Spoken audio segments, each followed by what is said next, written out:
aggressive touch of hands there by Taylor Jenkins. She was looking for the duck under from Savage. Absolutely. Savage looks a little bit better right now as far as looks like she's feeling a little bit better. Bigger swings from Jenkins. Savage to the inside, push back out to range. Jenkins is just looking a little bit more tired in my opinion. Good right hand and a follow right from Savage. Savage swinging big on the inside and firing back as Jenkins gets the separation, Chris. Once again, I don't think Jenkins expected this kind of a fight from Savage. I thought she felt like the groundwork was going to be coming and she was going to stop that. She was going to win the stand-up war. Not necessarily the case right now. See the circling of Jenkins, looking for the angle. Difficult when you want to be the outside fighter, but you still want to be the aggressive fighter from range. There's some aggression on the right hand and the knee from Savage. Savage so impressively throughout this fight thus far, stepping right into the pocket. Well, like you said, that can be very difficult to be the aggressor from the outside, especially when the person on the inside is able to step in and do what Savage is doing. But every time she's timing those overhand rights and overhand lefts and landing big punches. Good 1-2 by Savage to start that sequence. A big elbow and another elbow strike from Jenkins. And that's my favorite thing that I'm seeing Jenkins do right now. Every now and again on the break, she's throwing not that straight right hand, she's throwing the straight right elbow, and it's landing almost every time. And with the left hand from Taylor Jenkins. See southpaw orthodox right now. A switch of stances for Jenny Savage. Spinning back hook kick. Jenkins couldn't pull it off. Savage read that well. Checked. What I'd like to see from Jenkins, I'd like to see a couple jabs and then follow with the right kick. She's throwing too many naked kicks, just a kick with nothing else. Those are hard to land. Harder kick, more aggression from Taylor Jenkins. Good body kick from Jenkins.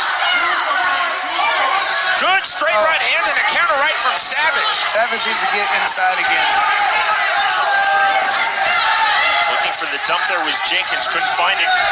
Now 2:45 remaining round 2. And the blood flowing freely from that left nostril. Superman punch to the right hand from Savage. I'm surprised we're not seeing Savage trying to get this to the ground. She talked about duck under. She talks about takedowns. I'm not seeing any of that. I saw one in the first round, none in the second round so far. Jenkins' nose started bleeding in round number 1. They stopped it between rounds 1 and 2, and you see it. It's opened up again, the smear of blood on her left cheek.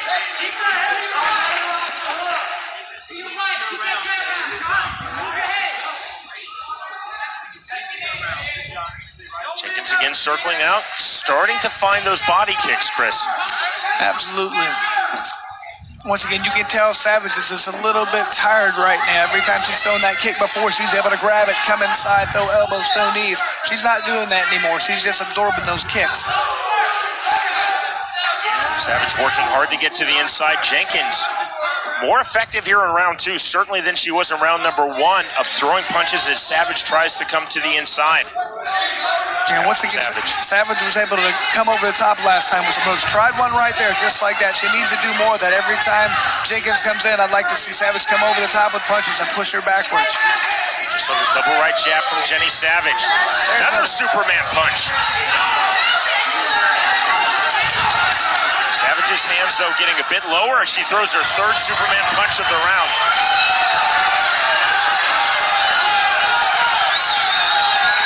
High knee to the body, then the right hand on the separation from Jenkins. That was nice. 65 seconds remaining round 2.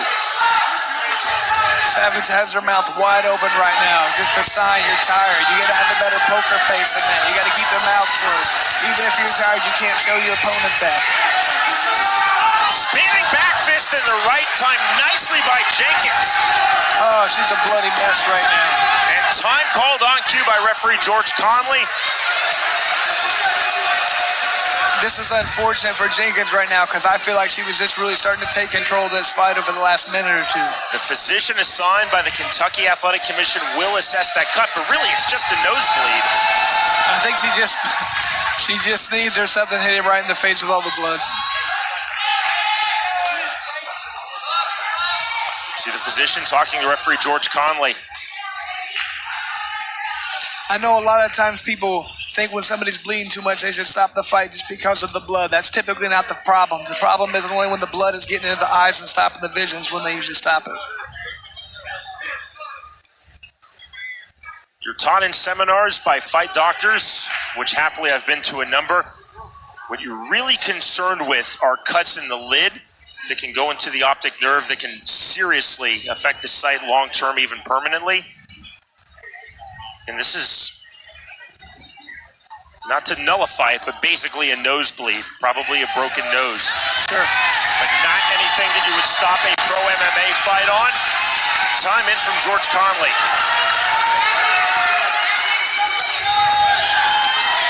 Body kick from Taylor Jenkins.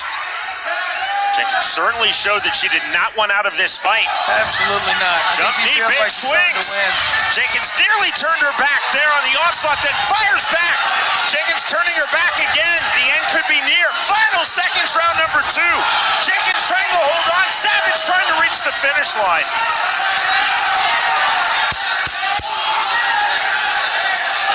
5 seconds remaining in this second round. Blood all over the face and body of Taylor Jenkins.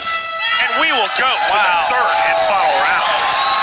What an action-packed round right there. I really felt that break helped Savage out a lot. She came back at the last 30 seconds right there, did a lot more damage right there to Jenkins. And Jenkins' nose was kind of stopping bleeding. She got hit a few more times. It's open. It's gushing right now.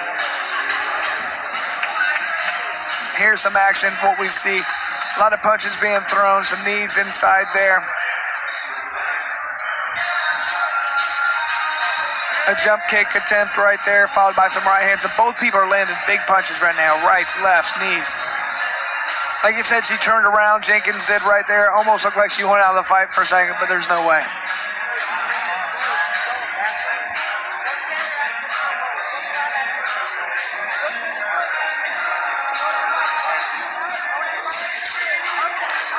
Now, the problem with that nose right now, with it being broke right now, is she's not able to breathe very well. She has to breathe through her mouth, and that could wear her out quite a bit.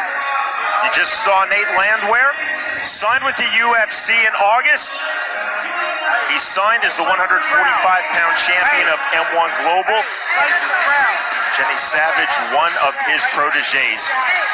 We talked with Nate Landwehr before the fight. Someone I've known. I commentated a number of his fights in Europe and Asia in M1 Global. He is someone who I think can make a big impact on the UFC's 145-pound division. You're expecting some great things from him, huh? Very similar to Justin Gaethje, but maybe turn up the speed a bit. I look forward to seeing them fight then. To the third and final round we go. Meet the train Landwehr's fighter Jenny Savage versus Glory veteran Taylor Jenkins. It's been really entertaining and certainly hard fought through the opening 10 minutes and 2 rounds. Head kick from Taylor Jenkins. Spinning back kick. And immediately blood starts flowing out of that left nostril. Once again, that makes it very difficult for her to breathe through her nose. She's going to have to breathe out her mouth the whole time. You don't want to speculate as a commentator and give her a broken nose, but you and I have been around this game a while. It's probably a broken nose. If I were a betting man, that's what I'm going with. And again, to your point, talking about it from experience as a fighter and someone who lives this sport like I do, it impacts the breathing. And it sounds like that wouldn't be that big of a deal, but in the third round, in a very hard bout, it's a really big deal. It's a huge deal. It's probably the biggest deal because all you have in there is your cardio. And when you get tired and you can't breathe through your nose, you have to start breathing through your mouth. You get tired. If you have no cardio left, it's going to be very difficult to even finish a fight, let alone win it. Smile on the face of Jenny Savage. You can tell what kind of shape she's in, though, right now to still be able to fight when you do have a broken nose and you can't breathe very well. Jenkins firing back. There's the right hand. Feints on the kick from Taylor Jenkins. You know, this is a very competitive fight. I'm not sure who's winning right now, so you definitely know that they have to win this round. Both people feel that, and both girls are going for it right now. Good hard body kick from Jenkins. Those kicks have been there from the mid-range and from the outside thus far in this fight for Taylor Jenkins. Savage content to stay largely on the outside here in round 3. Still surprised she hasn't tried to get the fight to the ground a little bit more. Savage hands high. Throwing that lead right jab from the southpaw stance. Three-punch combination. Nothing really lands cleanly for Jenkins. That spinning back fist did. Big right hand. Can you see the blood all over the face of Taylor Jenkins?